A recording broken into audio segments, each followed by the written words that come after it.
장단기 금리 역전이라 장기 국채 금리하고요, 단기 국채 금리가 역전됐다는 뜻입니다. 예. 그런데 정말 무서운 게 온다. 이 말이 사실일까요? 장기 금리하고 단기 금리가 역전됐는데 정말 무서운 게 온다고요? 자, 우리가 이렇게 생각을 해보자고요. 장기 금리, 돈을 오랫동안 맡기면 여러분 이자를 많이 주잖아요. 예. 그리고 돈을 짧게 맡기면 이자를 적게 주죠. 그런데 이게 거꾸로 됐다는 거예요. 돈을 오래 맡겼는데도 예, 이자를 짧게 맡긴 것보다 적게 준다는 뜻이에요. 이 말은 말입니다. 현재 경기가 가장 좋고 앞으로 경기가 나빠진다는 뜻입니다. 그것도 말입니다. 금리 차가 많이 나면 날수록 앞으로 상황이 더 나빠진다는 이야기가 되는 겁니다. 그런데 미국의 장기 금리와 단기 금리가 역전이 돼서요, 지금 오래 가고 있습니다. 그러면 어떤 일이 벌어질까요? 일단 말입니다. 이것부터 먼저 한번 보시죠. 미국의 장단기 금리 역전폭 0.716%포인트입니다. 1%까지 가지는 않았지만 장기 금리가 단기 금리보다가 적어도 0.716%포인트를 덜 받는다는 뜻이에요. 이 말은 말입니다. 결국 경제에 장기적으로 침체가 되든지 아니면 위기가 온다는 뜻이에요. 자, 그러면 추세적으로 한번 보겠습니다. 추세적으로 보면 앞으로 어떤 일이 벌어질지 우리가 익히 예측하지 않을 수 있을까요? 저는 그렇게 생각합니다. 여러분 이거 한번 보세요. 장단기 금리 역전이 시작된 것은요, 2022년 3월 29일입니다. 2년물 금리하고요 10년물 금리가 역전이 처음으로 시작이 됐어요. 2022년 3월 29일에 2.38%가 10년물 금리예요. 그런데 2년물 금리는 2.45%로 역전이 된 거예요. 이것이 말입니다. 계속 역전이 일어납니다. 예, 7월 18일에 가면요, 그 폭이 커집니다. 10년물은 2.973%고요. 2년물은 3.144%입니다. 이렇게 역전폭이 점점 커져서요. 예, 올해 들어와서도 마찬가지로 계속 금리 역전은 커지고 있습니다. 심지어 말입니다. 예, 6월 26일 날 보세요. 10년물 국채금리는 3.737%죠. 그런데 지금 예, 2년물 국채금리는 4.750%입니다. 금리차가 1%가 더 납니다. 와, 뭐 이런 일이 있을까 싶을 거예요. 세상에 돈을 오래 맡기는데 이자를 덜 준다니 이게 말이 안 되잖아요. 그런데 이게 현실적으로 일어나고 있습니다. 8월 7일 현재도 말입니다. 보시는 것처럼 장단기 금리가 역전이 된 상태입니다. 예, 4.094%가 10년물 국채금리고요. 예, 지금 4.810%가 예, 2년물 국채금리입니다. 금리차가 0.716%포인트가 차이 난다는 뜻이에요. 자, 이렇게 되면 말입니다. 예, 경기 침체가 안 올까요? 충분히 경기 침체가 올 수가 있습니다. 지금까지 말입니다. 장단기 금리가 역전이 되고 나서 경기 침체가 없을 때가 없었습니다. 이게 경착륙이라고 해서 엄청난 위기로 발전했느냐 아니면 침체로만 있었느냐 그 차이가 있을 뿐이지 분명히 말입니다. 예, 경기가 굉장히 나빠지는 그런 최악의 시나리오들이 있었습니다. 그것 때문에 말입니다. 시장은요 굉장히 두려워합니다. 실제 과거를 한번 볼까요? 과거를 보면 여러분들도 굉장히 놀라실 거예요. 실질적으로 말입니다. 지금 보시는 것처럼 1978년 12월 8일에 시작됐던 장단기 금리 역전 389일 만에 오일 쇼크가 터졌죠.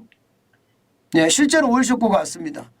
1980년 11월 7일에도 마찬가지 장단기 금리 역전이 되고요. 236일 만에 이게 위기가 왔습니다. 그리고 말입니다. 1989년 6월 6일 이때도 장단기 금리 역전이 되고요. 390일 만에 1990년에 사실 대침체라는 게 왔잖아요. 2000년 7월 31일도 마찬가지입니다. 그때도 213일 만에 닷컴 버블의 위기가 온 것 여러분 아시죠? 저도 기자할 때 그때 제가 닷컴 버블이 꺼지는 것을 눈으로 봤는데 진짜 처참했어요.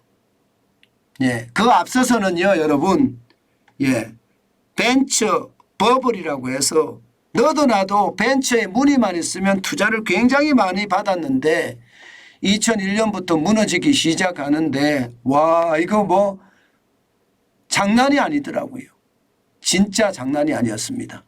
그리고요 또 한 번 있었죠. 2006년 8월 1일부터 장단기 금리 역전이 되고 이때는 제일 길었어요. 487일. 그리고 뭐가 왔죠? 글로벌 금융위기가 왔습니다. 글로벌 금융위기가 왔을 때 487일이 생기고 나서 진짜 장난 아닌 위기가 왔단 말입니다. 그거 우리가 다 겪었어요. 그리고 2019년 8월 19일에도 2년물 국채와 10년물 국채가 역전이 됐습니다. 그리고 214일 만에 코로나19의 위기가 왔었잖아요. 지금은 어떻게 될까요? 지금은 2022년 3월 29일부터 역전이 돼서 8월 12일 현재 503일이 되는 순간입니다. 굉장히 길죠. 다른 때하고 달리 지금 굉장히 길어지고 있습니다. 저는 이게 결국은요 침체가 올 수밖에 없다고 봅니다. 그 이유가 금리를 계속 올렸잖아요. 그것도 말입니다. 단시간에 굉장히 빠른 속도로 금리를 올렸습니다. 지금 미국의 기준금리는 여러분도 아시는 것처럼 5.25에서 5.50%입니다. 그러면 기준금리가 이렇게 높으면 대출금리는요? 대출금리 장난 아닙니다. 대출금리도 부담이 엄청 됩니다. 기준금리가 5.5%면 그보다 훨씬 많은 게 대출금리일 거 아니에요. 이거 부담스럽죠. 내기 어렵죠. 제가 제목을 정말 무서운 게 온다 이렇게 달았는데요. 저는 정말 무서운 게 온다고 생각합니다. 요즘 시장에서 장단기 금리 역전차를 무시하는 경향이 굉장히 강한데요. 이렇게 무시해서는 되지 않는다. 저는 그렇게 생각합니다. 그만큼 말입니다. 위기의 상황은요. 더 빨리 올 수도 있다고 생각을 하고요. 여러분 대공황 기억나시죠? 1929년에 9월에 대공황이 일어났습니다. 그런데 웃긴 것은요. 그해 10월까지도 주식시장은 상승세를 이어갔습니다. 그만큼 말입니다. 주식시장은 이게 가던 흐름을 끊지 못하고 계속 갔다는 거예요. 지금 투자자들은요. 경기 침체 신호를 저는 무시한다고 봅니다. 진짜 섬뜩한 위기가 올 수도 있어요. 정말 무서운 게 터질 수도 있습니다. 기본적으로 말입니다. 기준금리가 이렇게 갑작스럽게 많이 올랐는데 계속해서 이게 호황이 된다? 무착륙이다? 아니면 연착륙까지도 이야기를 하는데요. 저는 연착륙까지도 아니다. 더 심한 침체가 오지 않겠느냐 그런 생각 저는 많이 하고 있습니다. 제가 여러분들에게 계속 말씀드리는 게 지금은 투자하지 마시라. 지금은 투자할 때가 아니다. 지금은 생업에 열심히 종사하면서 현금을 쌓아가는 게 중요하다. 그러면 언젠가는 분노의 매수 시점이 온다. 결국 말입니다. 이 그래프에서 나타내는 것처럼 오일 쇼크 때 주가 많이 떨어졌을 때 돈 있는 사람은 주식을 사서 부자가 됐죠. 글로벌 금융위기 때도 마찬가지예요. 그리고 코로나19의 위기 때도 마찬가지고요.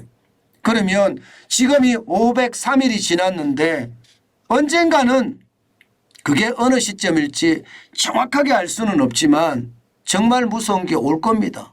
그러면 그때 우리는 그동안 모아놨던 자금을 가지고 투자를 해야죠. 투자도 강력하게 해야죠. 그래야지 우리가 부자가 될 수 있다는 뜻입니다.